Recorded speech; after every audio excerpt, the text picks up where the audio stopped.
Michael Anderson, a 32-year-old software engineer, and Olivia Hartley, a 28-year-old elementary school teacher, had just pledged their love in a grand ceremony at the renowned Mission Basilica. This historic church, known for its breathtaking Spanish colonial architecture, served as the perfect romantic backdrop for what guests described as a storybook wedding. Little did anyone know that this fairy tale would soon spiral into a nightmare.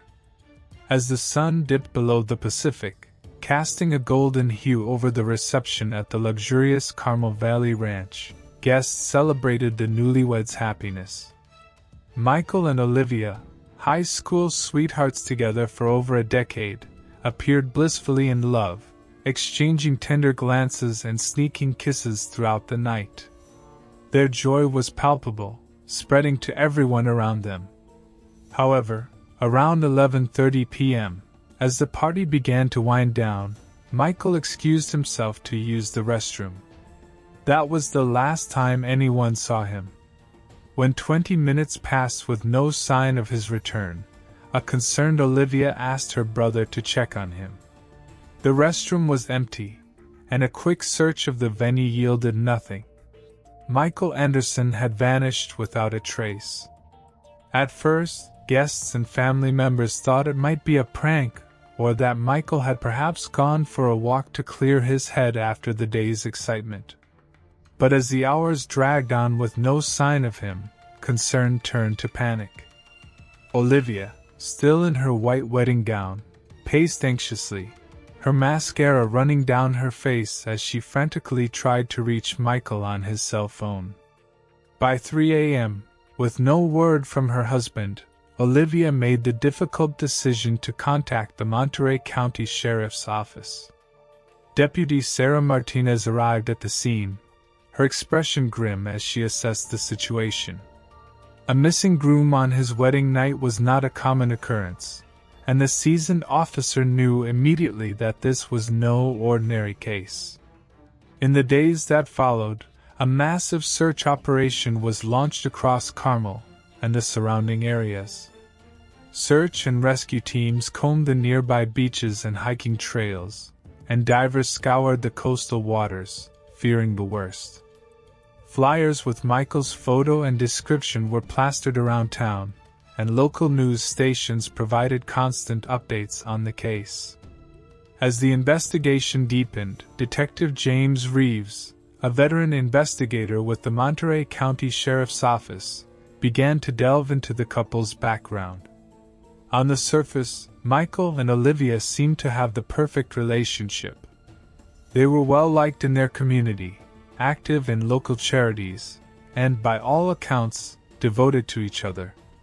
But as Reeves would soon discover, beneath this perfect exterior lay a web of secrets and lies that would shock even the most hardened investigator. The first crack in the facade appeared when Reeves interviewed Michael's best friend and best man, Ryan Thompson. Ryan reluctantly revealed that Michael had confided in him just days before the wedding. According to Ryan, Michael had uncovered something disturbing about Olivia's past and was considering calling off the wedding. Though Ryan didn't know the details, it was clear that Michael had been deeply troubled and conflicted. This revelation cast a new light on the case. Had Michael's disappearance been voluntary? Did he get cold feet and run away, or was there something more sinister at play?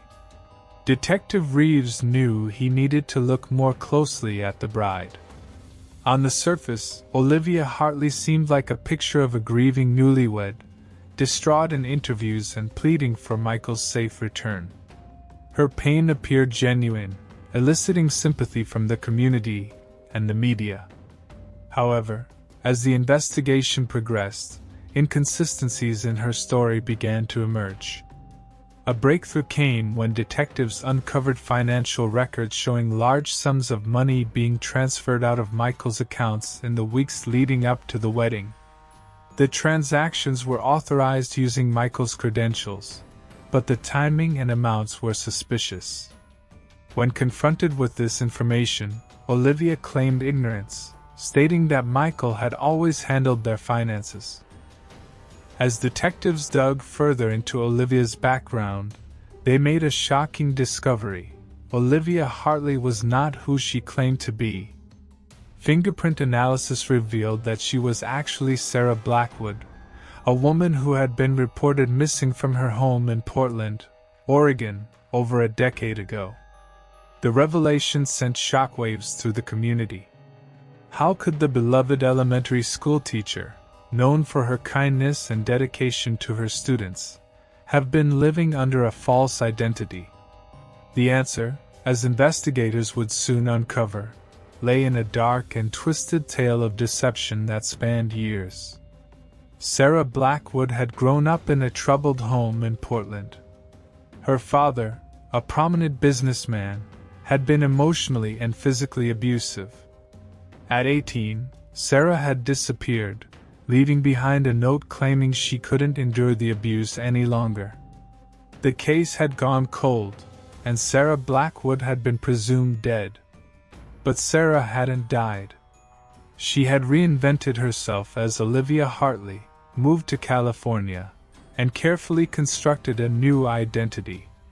She met Michael Anderson in college, and over the years, she wove an intricate web of lies to conceal her true identity. The question now was, did Michael discover the truth about his bride, and if so, what happened to him? As the investigation continued, more disturbing details emerged. A forensic analysis of the couple's shared computer revealed that someone had been researching how to disappear without a trace in the weeks leading up to the wedding. The searches had been deleted, but cyber experts managed to recover the data. Additionally, security camera footage from a gas station just outside Carmel showed a woman matching Olivia's description buying a prepaid cell phone and withdrawing a large sum of cash the day before the wedding. When confronted with this evidence, Olivia broke down, admitting that she had indeed been living under a false identity. However, she vehemently denied any involvement in Michael's disappearance.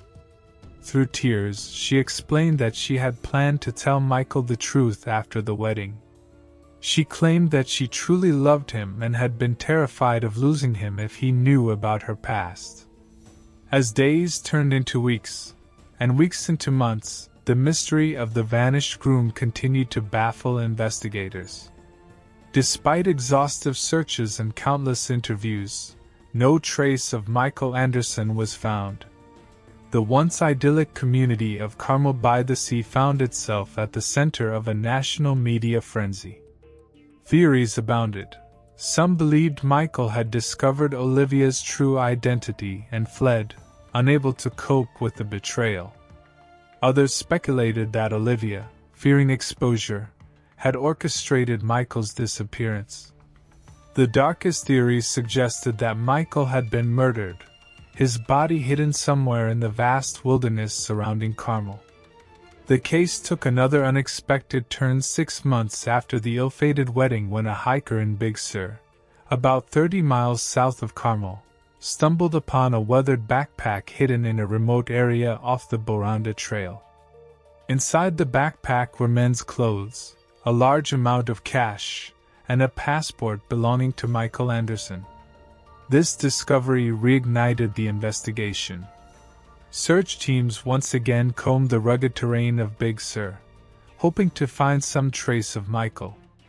Cadaver dogs were brought in, but no human remains were found. The location of the backpack, however, suggested that Michael had at least made it this far on his own. Forensic analysis of the backpack and its contents are ongoing, leaving everyone to wonder, will the truth about Michael Anderson's disappearance ever come to light? The contents of the backpack left investigators with more questions than answers.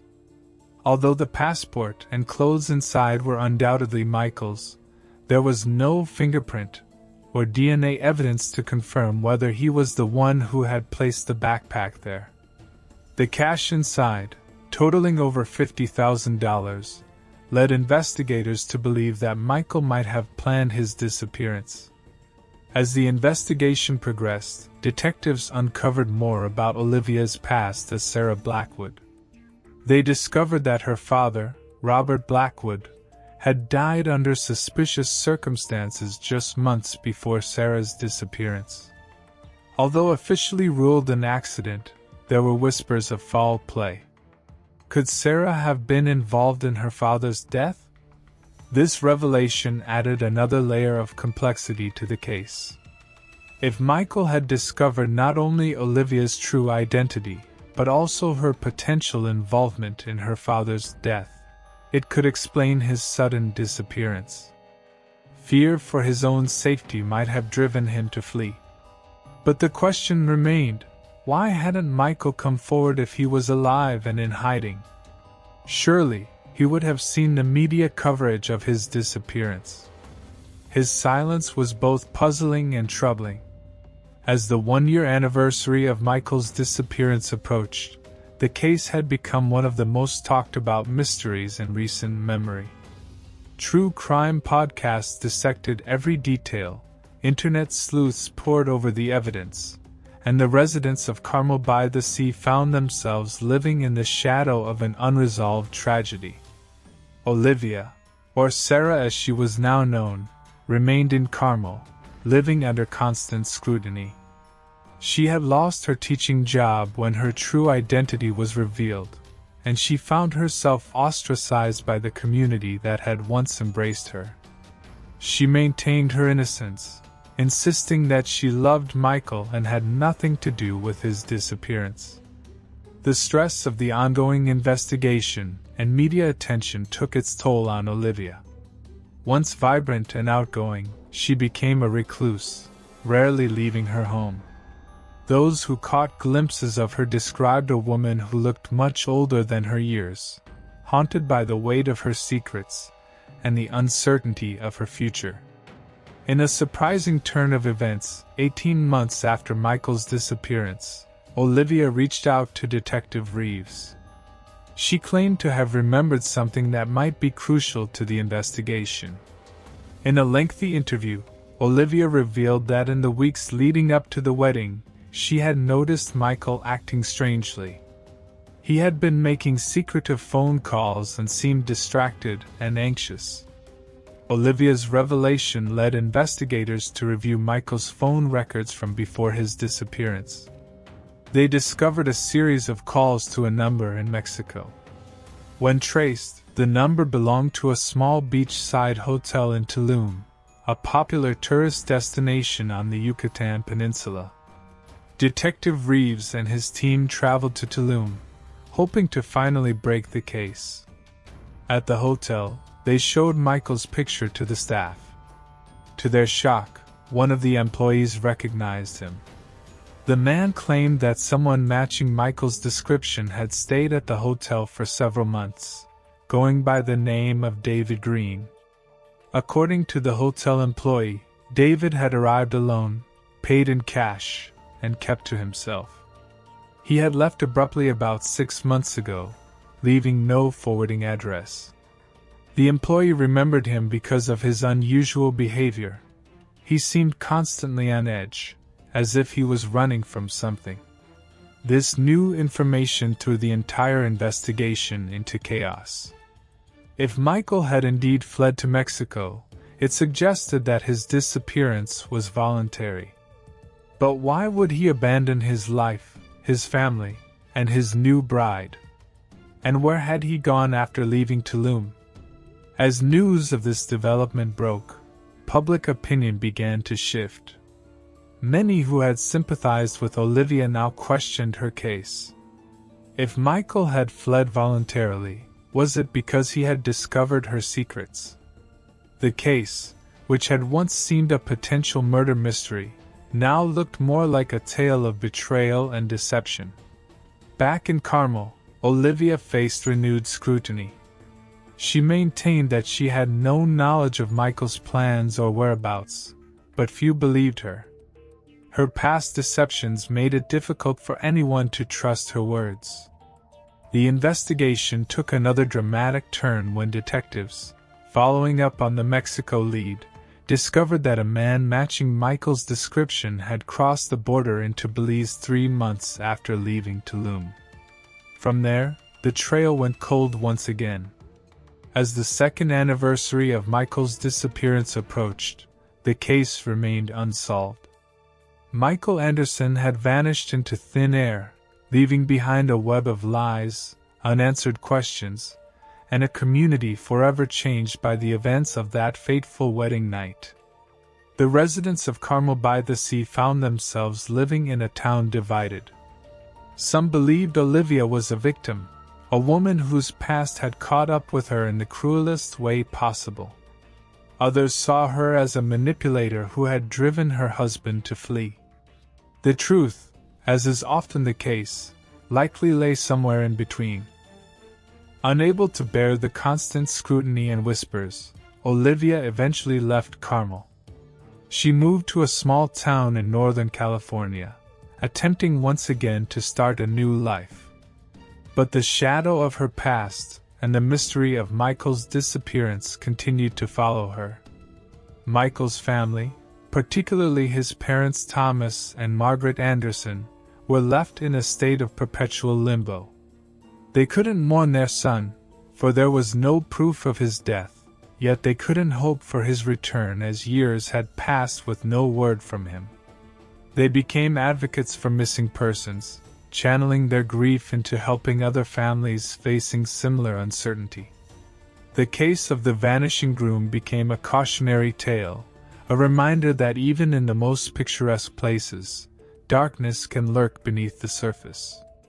It sparked discussions about identity, trust, and the secrets we keep from those closest to us. As years passed, the mystery of Michael Anderson's disappearance became part of local lore in Carmel by the Sea. Tour guides would point out the Carmel Mission Basilica not just for its historical significance, but as the site of the wedding that led to one of the most baffling disappearances in recent memory. Periodically, new leads would emerge, sparking brief flurries of activity in the cold case. A man in Costa Rica bore a striking resemblance to Michael. A woman in Australia claimed to have dated someone matching his description. Each lead was thoroughly investigated, but none led to Michael. 5 years after the disappearance, on what would have been Michael and Olivia's wedding anniversary, a mysterious package arrived at the Monterey County Sheriff's Office. Inside was a USB drive containing a video file. The video showed Michael, looking older and weary, sitting on a beach at sunset. In the video, Michael finally broke his silence. He explained that he had indeed discovered Olivia's true identity before the wedding. Shocked and hurt by the deception, he had planned to confront her after the ceremony. However, as he dug deeper into Sarah Blackwood's past, he uncovered something even more disturbing. Michael claimed that he had found evidence suggesting that Olivia, Sarah, had been involved in her father's death. Fearing for his own safety, he had made the difficult decision to disappear. He apologized for the pain he had caused his family but insisted that he had no choice. The video ended with Michael stating that by the time anyone saw this, he would be somewhere they would never find him. He asked that everyone move on with their lives and find peace. The revelation sent shockwaves through the community once again. It provided some closure, confirming that Michael was alive, at least at the time of the recording. However, it also raised new questions. Where was Michael now? And what more remained hidden? Was Michael's accusation about Olivia's involvement in her father's death true? Investigators decided to reopen the case surrounding Robert Blackwood's demise, revisiting it with a fresh perspective. As they delved into the old files, they unearthed inconsistencies in the original investigation, hinting that the conclusion of accidental death might have been reached too hastily. Yet, without solid evidence, proving foul play remained elusive. Olivia, faced with Michael's allegations, stood her ground, adamantly professing her innocence. She confessed to fleeing a life of abuse but vehemently denied any connection to her father's death. The years of living under a false identity had taken their toll on her, reducing her to a shadow of the vibrant woman she once was. As the case gradually receded from the public eye, the residents of Carmel by the Sea were left to contemplate the complexities of truth, identity, and the secrets we all carry. This picturesque town, known for its charming cottages and stunning vistas, would forever be linked with a mystery that offered no easy answers. The saga of Michael and Olivia morphed into a modern-day legend, a story of love, betrayal, and the extreme lengths people will go to in order to escape their past. It served as a poignant reminder that sometimes, the most shocking secrets lie hidden behind a facade of normalcy. In the end, the case of the vanishing groom left a permanent mark on everyone involved. It altered lives, shattered reputations, and compelled the community to face uncomfortable truths. The beautiful coastline of Carmel by the Sea, once a symbol of peace and romance, now held a darker significance for those familiar with the case. As the years turned into decades, the mystery of Michael Anderson's disappearance continued to captivate the public's imagination. The case became the subject of numerous books, documentaries, and even a Hollywood film, each new interpretation blurring the lines between fact and fiction. In Carmel by the Sea, the impact of the case lingered long after the media frenzy had subsided. Carmel Mission Basilica, once a popular wedding venue, saw a decline in ceremonies as couples hesitated to tempt fate. The Carmel Valley Ranch, where the ill-fated reception had been held, eventually rebranded itself in an attempt to shake off its association with the infamous disappearance. 2 decades after Michael vanished, a new development breathed life into the cold case. A marine biologist, while conducting research off the coast, made a startling discovery in a remote underwater cave system. Wedged in a crevice, the researcher found a waterproof case containing a journal with entries spanning several years. The handwriting matched Michael Anderson's. The journal provided a glimpse into Michael's life on the run, chronicling his constant fear of being found, his deep regret at leaving his family behind, and his ongoing struggle with the knowledge of Olivia's deception. The entries painted a portrait of a man torn between his desire for safety and his longing for the life he had left behind. Most intriguingly, the final entry, dated just 2 years before the journal's discovery, hinted at Michael's intention to finally confront his past. He wrote of plans to return to the United States and face the consequences of his actions.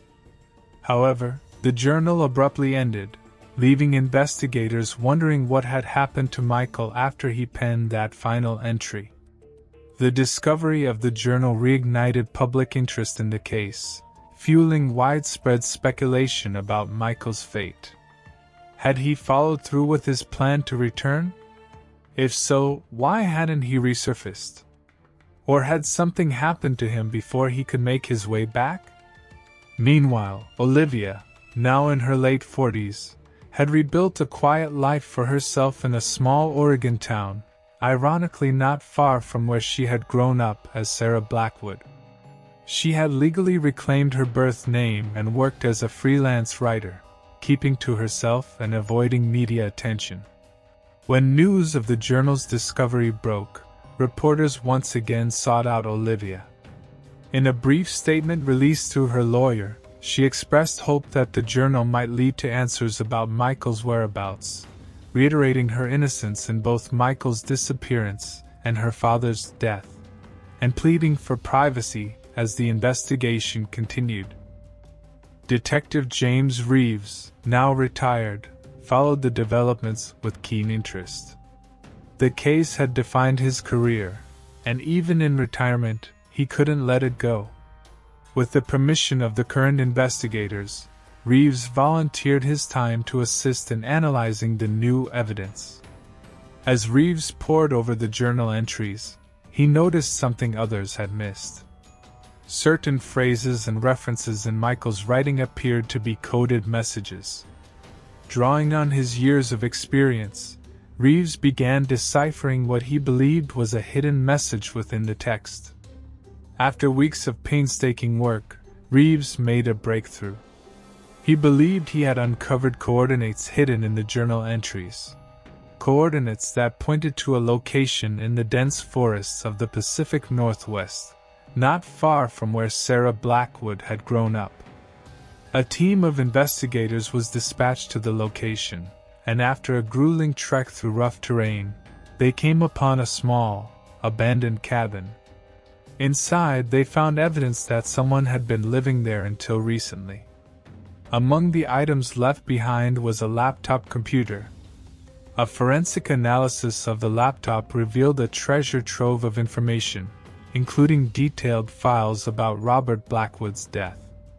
The evidence suggested that it was indeed murder, not an accident as originally ruled. However, the files also exonerated Sarah, Olivia, pointing instead to a conspiracy involving Robert Blackwood's business partners. The laptop also contained a video file, similar to the one Michael had sent years earlier. In this new video, a visibly aged Michael explained everything. He revealed that after discovering the truth about Robert Blackwood's death, he had faked his own disappearance to protect himself. As Olivia listened, Michael revealed that he had spent years meticulously investigating the case, always staying one step ahead of those who might want to silence him. He had intentionally left clues, hoping that someone would eventually uncover the truth. The journal, the coded messages, all were part of his elaborate plan. In the video, Michael expressed deep remorse for the pain he had caused his family and Olivia. He explained that his initial disappearance was driven by fear and confusion, but as he uncovered more about the conspiracy surrounding Robert Blackwood's death, he realized returning home would endanger everyone he loved. The video concluded with Michael stating his intent to turn himself in and present his evidence to the authorities, hoping to finally bring closure to the case and allow everyone to move forward with their lives. However, Michael never reached the authorities. Just 2 days after the cabin was discovered, a body washed ashore near Eureka, California. Dental records confirmed it was Michael Anderson. The autopsy revealed that he had died from a gunshot wound. Michael's death opened a new chapter in the already convoluted case. Was he killed by those involved in the conspiracy he had uncovered, or was there another twist to this tale? As news of Michael's death spread, the community of Carmel by the Sea was once again thrust into the spotlight. The tragic end to Michael's story cast a somber shadow over the town. Many residents who had once harshly judged him for his disappearance now felt a deep sadness for the life he had lived in hiding and the circumstances of his death. Olivia, upon hearing of Michael's death, was devastated. In her first public appearance in years, she gave a heartfelt interview, expressing her grief and regret. She spoke of the love she and Michael had shared, the pain of their separation, and her hope that the full truth would finally come to light. The evidence Michael had gathered led to a series of high-profile arrests and convictions. Several prominent business figures were implicated in Robert Blackwood's death and a range of other criminal activities. The case sent shockwaves through the corporate world and led to calls for greater oversight and transparency in business practices. As for Olivia, she was finally cleared of any wrongdoing in her father's death. The revelation that she had been a victim rather than a perpetrator led to a significant shift in public opinion. Many who had vilified her over the years now saw her in a new light, as a woman who had suffered greatly due to circumstances beyond her control. In the wake of these revelations, Olivia chose to honor Michael's memory by establishing a foundation in his name.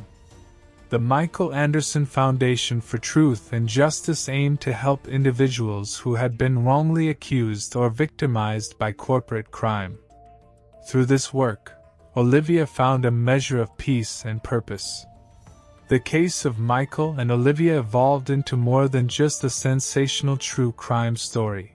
It became a cautionary tale about the dangers of deception, the far-reaching consequences of corporate greed, and the resilience of the human spirit. It sparked important conversations about identity, trust, and the nature of truth in the modern world. Life in Carmel by the Sea gradually returned to normal, but the town was forever changed by the events that had unfolded there. The case became part of the town's history, a story told to visitors and passed down through generations. Over time, the once shocking tale of the vanishing groom became a legend, a case that encapsulated the complexities of human nature and the unpredictable twists of fate.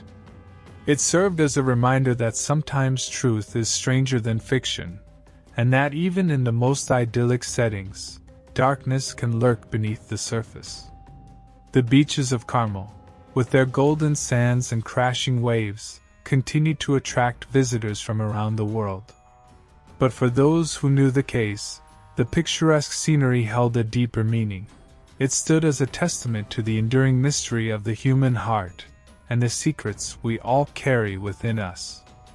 In the end, the case of Michael Anderson and Olivia remained a poignant reminder of the power of love, the weight of secrets, and the unexpected ways in which our lives can be forever altered by the choices we make.